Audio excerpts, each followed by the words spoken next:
Coucou tout le monde. Alors, nous avons vu la dernière fois la famille des 20. Et bien aujourd'hui, on va passer à la famille qui est juste au-dessus et c'est la famille des 30.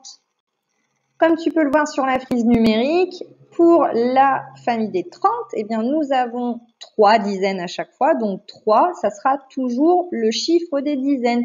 Pour 31, c'est bien 3 et 1. 32, c'est un 3 et un 2, etc., etc., jusqu'à 39.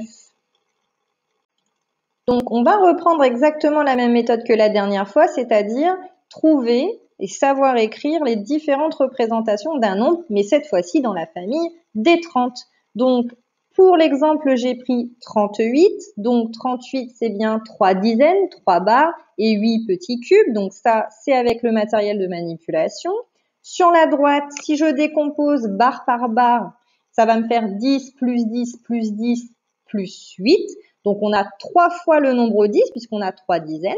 Sinon, une décomposition beaucoup plus simple, 38, on l'entend, c'est 30 plus 8. Je répète, 38, on entend bien le 30 et le 8. Et puis, forcément, l'objectif du jour, c'est de savoir l'écrire en lettres. Donc, 30, T-R-E-N-T-E. Attention, le son en c'est avec le E et le N. Et puis 8, H-U-I-T. Ça, tu as ton petit carnet pour t'aider, mais je t'ai expliqué qu'à force de l'écrire, eh bien, tu devrais le mémoriser. Alors, dans un premier temps, tu vas t'entraîner à écrire le nombre 30 en lettres. Donc, ce qu'il faudrait, c'est que tu regardes bien, que tu visualises le mot, que tu l'épelles, c'est-à-dire que tu donnes les lettres une à une, et qu'ensuite, tu caches le modèle et que tu l'écrives seul. Alors, par contre, juste une chose, parce que la maîtresse Rabat-Joie, elle a toujours des choses à demander, eh bien, ça serait bien que tu essaies de l'écrire en levant le crayon le moins souvent possible. Alors, techniquement, tu pourrais écrire tout le mot d'un seul coup si tu mettais les barres à tes T à la fin. Par contre, si tu veux mettre ta barre à ton T tout de suite, eh bien, là, je t'ai mis des couleurs. Donc, tu as ton T, tu as le droit de lever le crayon pour faire ta barre, et ensuite, tu peux faire le R, le E et le N. Tu peux même faire le T aussi, lever le crayon pour faire la barre, et ensuite, terminer avec le E. D'accord? Donc, je te laisse t'entraîner plusieurs fois jusqu'à bien mémoriser l'écriture du mot 30. Je te rappelle juste comment présenter ton ardoise. Donc, tu la tiens debout et tu demandes à tes parents de tracer 3 traits pour avoir justement 4 cases. Une case par décomposition.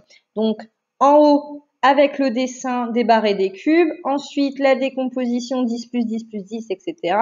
Ensuite, 30 plus quelque chose. Et tout en bas, une case un petit peu plus grande pour écrire en lettres. N'oublie pas de te servir de ton mémo si tu ne connais pas l'écriture des nombres de 1 à 9. D'accord? Je préfère que tu regardes plutôt que tu écrives n'importe quoi. Après, tu peux essayer d'écrire et ensuite utiliser ton mémo pour te corriger. Ça, c'est une solution.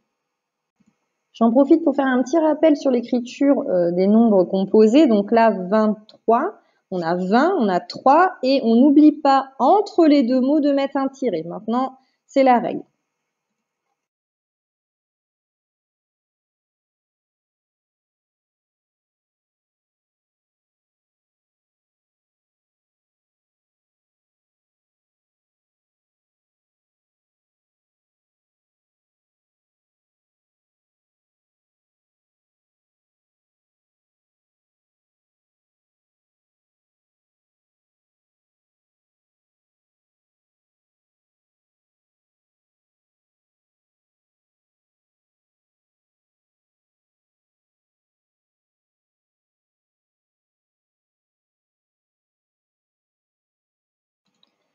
Pour le deuxième exercice, eh bien, c'est exactement comme la dernière fois. Tu vas avoir plusieurs étiquettes avec chacune une lettre pour savoir comment les nommer. Et je te demande de me mettre ensemble les étiquettes qui représentent le même nombre. Donc, tu prends ton ardoise, tu peux marquer le premier nombre en chiffres et me mettre toutes les lettres des étiquettes qui font référence à ce nombre-là.